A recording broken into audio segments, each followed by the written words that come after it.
जय श्री राम, राधे राधे। स्वागत है आप सभी का मेरे चैनल में। आशा करती हूँ आप सभी स्वस्थ होंगे।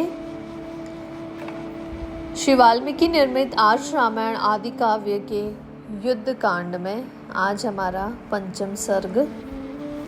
आज के सर्ग में हम श्री राम का सीता के लिए शोक और विलाप करने का वर्णन करेंगे। तो श्रवण कीजिए आज का सर्ग, अंत तक बने रहिएगा। नील ने जिसकी विधिवत रक्षा की व्यवस्था की गई थी, उस परम सावधान वानर सेना को समुद्र के उत्तर तट पर अच्छे ढंग से ठहराया। मेंद और द्विविधि ये दो प्रमुख वानर वीर उस सेना की रक्षा के लिए सब और विचरते रहते थे।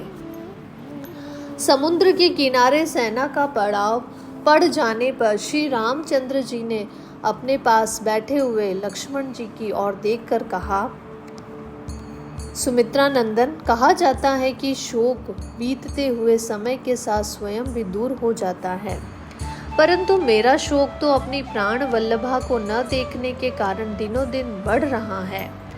मुझे इस बात का दुख नहीं है कि मेरी प्रिया मुझसे दूर हैं, इसका अपहरण हुआ है, इसका भी दुख नहीं है।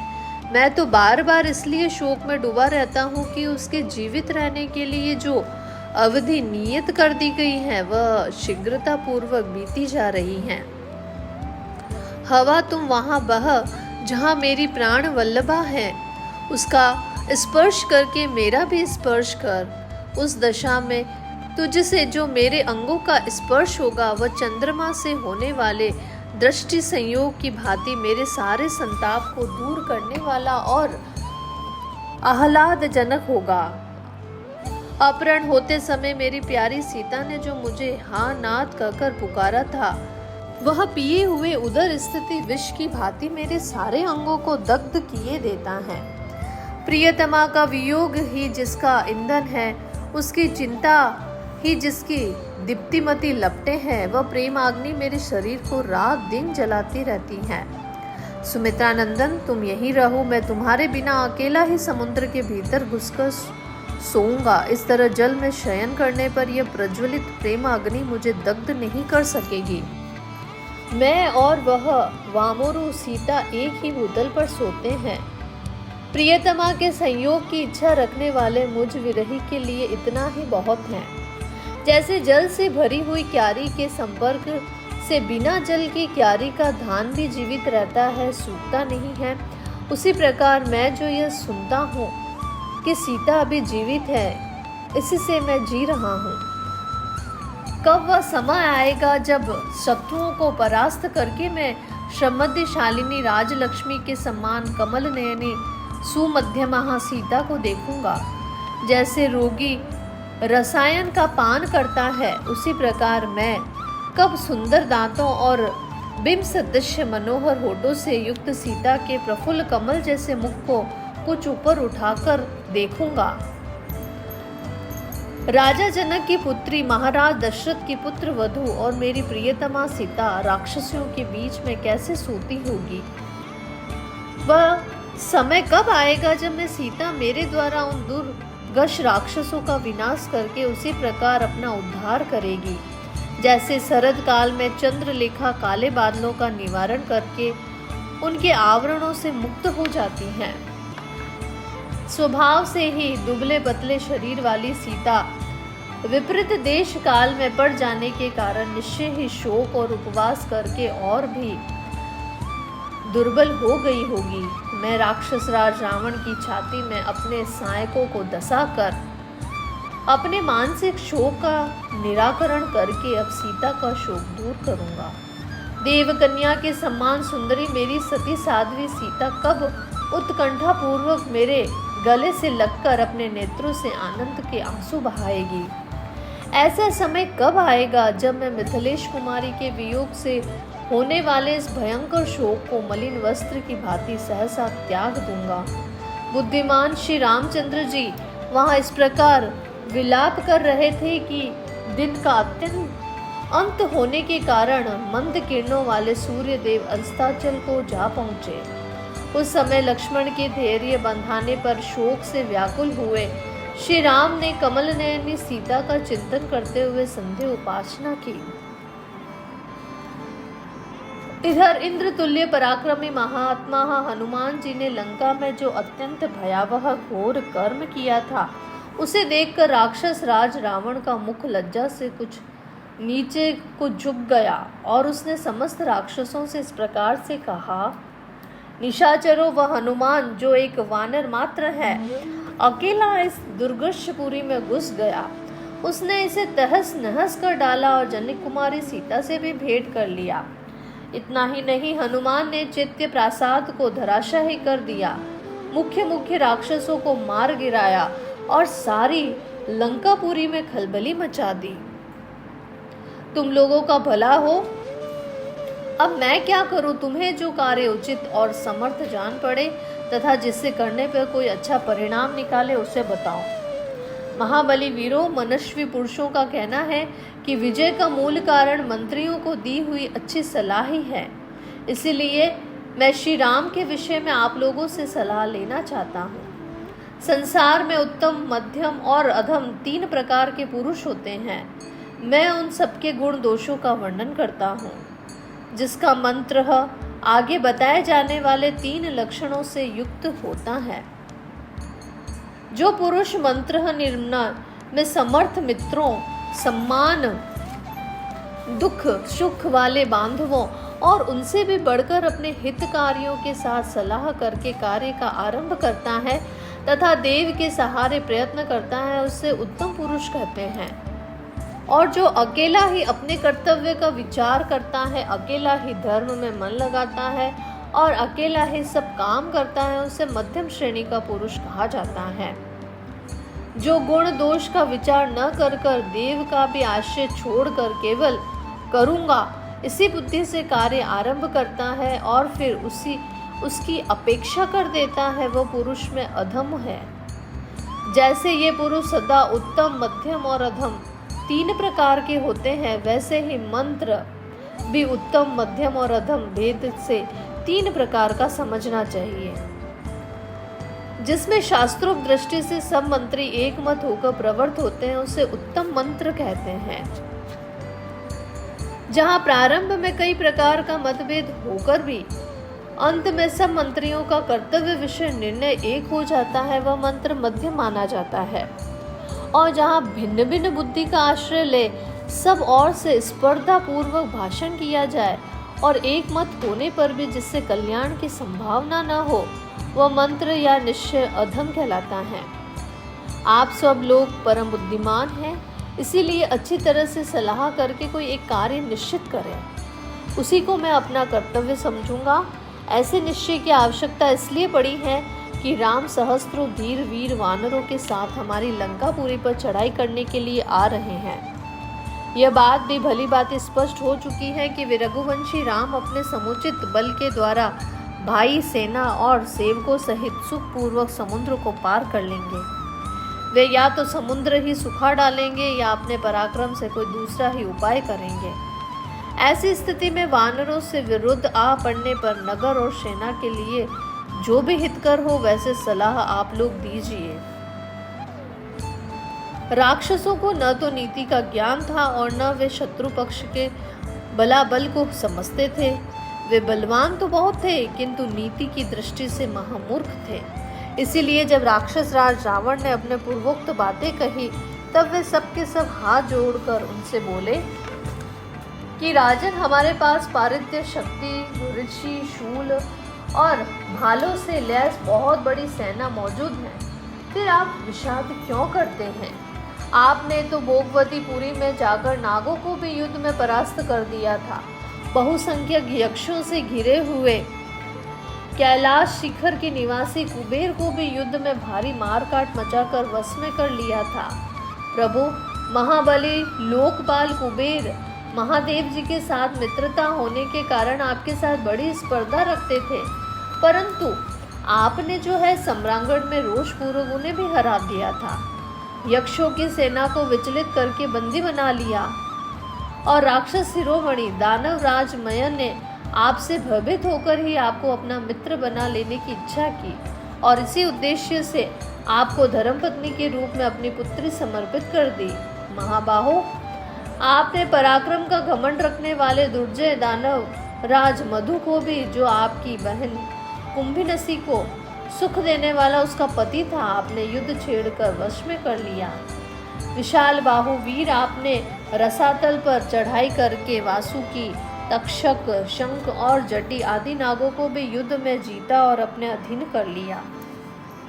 प्रभु, शत्रु दमन राक्षस राज दानव लोग बड़े ही बलवान, किसी से नष्ट न होने वाले सूरवीर तथा वर पाकर भी अद्भुत शक्ति से संपन्न हो गए थे, परंतु आपने सम्रांगण में 1 वर्ष तक युद्ध कर कर अपने ही बल के भरोसे उन सबको अपने अधीन कर लिया। महाभाग, आपने वरुण के शूरवीर और बलवान पुत्रों को भी अपनी चतुरंगणी सेना सहित युद्ध में परास्त कर दिया था। राजन, मृत्यु का दंड ही जिसमें महान ग्राह्य के सम्मान है और जो यम यातना संबंधी शालमी आदि वृक्षों से मंडित हैं, कालपाश रूपी उताल तरंगे जिसकी शोभा बढ़ाती हैं, यमदूत रूपी सर्प जिसमें निवास करते हैं, तथा जो महान ज्वर के कारण दुर्जय है, उस यमलोक रूपी महासागर में प्रवेश कर कर आपने यमराज की सागर जैसी सेना को भी मथ डाला है। पहले ये पृथ्वी विशाल वृक्षों की भांति इंद्र तुल्य पराक्रमी बहुसंख्यक क्षत्रिय वीरों से भरी हुई थी। उन वीरों में जो पराक्रम, गुण और सलाह थे, उनकी दृष्टि से राम रणभूमि में उनके सम्मान कदापि नहीं है। राजन, जब आपने उन समर दुर्जय वीरों को भी बलपूर्वक मार डाला है, तब राम पर विजय पाना आपके लिए कौन सी बड़ी बात है। अथवा महाराज, आप चुपचाप यहीं बैठे रहें, आपको परिश्रम करने की आवश्यकता नहीं है। अकेले ही महाबाहु इंद्रजीत ही सब वानरों का संहार कर डालेंगे। महाराज, इन्होंने परम उत्तम माहेश्वर यज्ञ का अनुष्ठान करके वह वर प्राप्त किया है कि संसार में दूसरे के लिए अत्यंत दुर्लभ है। देवताओं की सेना समुद्र के समान थी, शक्ति और तोमर ही उसमें मत्स्य थे। निकाल कर फेंकी हुई आते सेवार का काम करती देती थी और हाथी उस सैन्य सागर में कछुए के समान भरे थे। घोड़े मेंढकों के समान सब और व्याप्त थे। मरुदंग और वशुगण वहां के विशाल नाग थे। रथ, हाथी और घोड़े जलराशि के सम्मान और पैदल सैनिक उसके विशाल तट थे। परंतु इस इंद्रजीत ने देवताओं के उस सैन्य समुद्र में घुसकर देवराज इंद्र को कैद कर लिया और उन्हें लंकापुरी में लाकर बंद कर दिया। राजन, फिर ब्रह्मा जी के कहने से उन्होंने संबर और वृत्रासुर को मारने वाले सर्वदेव वंदित इंद्र को मुक्त किया। तब वे स्वर्गलोक में गए। अतः महाराज, इस काम के लिए आप राजकुमार इंद्रजीत को ही भेजिए, जिससे ये राम सहित वानर सेना का यहाँ आने से पहले ही संहार कर डालेंगे। राजन, साधारण नर और वानरों से प्राप्त हुई इस आपत्ति के विषय में चिंता करना आपके लिए उचित नहीं है। आपको तो अपने हृदय में इसे स्थान ही नहीं देना चाहिए। आप अवश्य ही राम का वध कर डालेंगे। उसके बाद नील मेघ के समान श्याम वर्ण वाले सूर सेनापति प्रहस्त नामक राक्षस ने हाथ जोड़कर कहा, महाराज, हम लोग देवता, दानव, गंधर्व, पिशाच, पक्षी और सर्प सभी को पराजित कर सकते हैं। फिर उन 2 मनुष्यों को रणभूमि में हराना कौन सी बड़ी बात है। पहले हम लोग असावधान थे, हमारे मन में शत्रुओं की ओर से कोई खटका नहीं था, इसीलिए हम निश्चित बैठे थे। यही कारण है कि हनुमान हमें धोखा दे गया। नहीं तो मेरे जीते जी वह वानर यहाँ से जीता जागता नहीं जा सकता था। यदि आपकी आज्ञा हो तो पर्वत, वन और काननों सहित समुद्र तक की सारी भूमि को मैं वानरों से सूनी कर दूं। राक्षस राज, मैं वानर मात्र से आपकी रक्षा करूंगा, अतः अपने द्वारा किए गए सीता हरण रूपी अपराध के कारण कोई दुख आप पर नहीं आने पाएगा। तत्पश्चात दुर्मुख नामक राक्षस ने अत्यंत कुपित होकर कहा, यह क्षमा करने योग्य अपराध नहीं है, क्योंकि इसके द्वारा हम सब लोगों का तिरस्कार हुआ है। वानर के द्वारा हम लोगों पर जो आक्रमण हुआ है वह समस्त लंकापुरी का, महाराज के अंतरपुर का और श्रीमान राक्षस राज रावण का भी भारी प्रभाव है। मैं अभी इसी मुहूर्त में अकेला ही जाकर सारे वानरों को मार भगाऊंगा, भले ही वे भयंकर समुद्र में, आकाश में तथा रसातल में क्यों न घुस गए हो। इतने में ही महाबली वज्रदृष्ट अत्यंत क्रोध से भरकर रक्त मांस से सने हुए भयानक परित्य को हाथ में लिए हुए बोला, दुर्जय वीर राम, सुग्रीव और लक्ष्मण के रहते हुए हमें उस बेचारे तपस्वी हनुमान से क्या काम है। आज मैं अकेला ही वानर सेना में तहलका मचा दूंगा और इस परिद्य से सुग्रीव तथा लक्ष्मण सहित राम का भी काम तमाम करके लौट आऊंगा। राजन, यदि आपकी इच्छा हो तो आप यह मेरी दूसरी बात सुने। उपाय कुशल पुरुष ही यदि आलस्य छोड़कर प्रयत्न करे तो वह शत्रुओं पर विजय पा सकता है। अतः राक्षसराज, मेरी दूसरी राय यह है कि इच्छा अनुसार रूप धारण करने वाले अत्यंत भयानक तथा भयंकर दृष्टि वाले सहस्त्र शूर वीर राक्षस एक निश्चित विचार करके मनुष्य रूप धारण कर श्री राम के पास जाए और सब लोग बिना किसी घबराहट के उन रघुवंश शिरोमणि से कहे कि हम आपके सैनिक हैं, हमें आपके छोटे भाई भरत ने भेजा है। इतने सुनते ही वे वानर सेना को उठाकर तुरंत लंका पर आक्रमण करने के लिए वहां से चल देंगे। तत्पश्चात हम लोग यहाँ से सूल, शक्ति, गदा, धनुष, बाण, खंग धारण किए शीघ्र ही मार्ग में उनके पास जा पहुंचे। फिर आकाश में अनेक युद्ध बनाकर खड़े हो जाएं और पत्थरों तथा शस्त्र समूहों की बड़ी भारी वर्षा करके उन वानर सेना को यमलोक पहुंचा देंगे। यदि इस प्रकार हमारी बातें सुनकर वे दोनों भाई श्री राम और लक्ष्मण सेना को कूच करने की आज्ञा दे देंगे तो वहां से चल देंगे, तो उन्हें हमारी अनीति का शिकार होना पड़ेगा। उन्हें हमारे छलपूर्ण प्रहार से पीड़ित होकर अपने प्राणों का त्याग करना पड़ेगा। तदंतर पराक्रमी वीर कुंभकर्ण कुमार निकुंभ ने अब अत्यंत कुपित होकर समस्त लोगों को रुलाने वाले व रावण से कहा कि आप सब लोग यहाँ महाराज के साथ चुपचाप बैठे रहें। मैं अकेला ही राम, लक्ष्मण, सुग्रीव, हनुमान तथा अन्य सब वानरों को भी यहाँ मौत के घाट उतार दूंगा। अपर्वत के समान विशालकाय वज्र हन्नु नामक राक्षस कुपित हो जीभ से अपने जबड़े को चाटता हुआ बोला कि आप सब लोग निश्चित होकर इच्छा अनुसार अपना अपना काम करें, मैं अकेला ही सारी वानर सेना को खा जाऊंगा। आप लोग स्वस्थ रहकर क्रीड़ा करें और निश्चिंत हो मारुणी मदिरा को पिए। मैं अकेला ही सुग्रीव, लक्ष्मण, अंगद, हनुमान और अन्य सब वानरों को भी वहां वध कर डालूंगा। इसी के साथ आश्रामण आदि काव्य के युद्ध कांड में हमारा 8वां सर्ग पूरा होता है। कल हम 9वां सर्ग प्रारंभ करेंगे। कल के सर्ग में हम विभीषण का रावण से श्री राम की अजेयता बताकर सीता को लौटा देने के लिए अनुरोध करने का वर्णन करेंगे। आप मेरे चैनल पर यूं ही बने रहिएगा। मैं आप सभी का आभार व्यक्त करती हूँ। यदि आप मेरे चैनल पर नए हैं या मेरे चैनल को अभी तक आपने सब्सक्राइब नहीं किया है तो आप मेरे चैनल को सब्सक्राइब करें, लाइक करें, कमेंट करें और ज़्यादा से ज़्यादा शेयर करें। धन्यवाद। आपका दिन मंगलमय हो। आप सभी स्वस्थ रहें, ध्यान रखें अपना और अपनों का।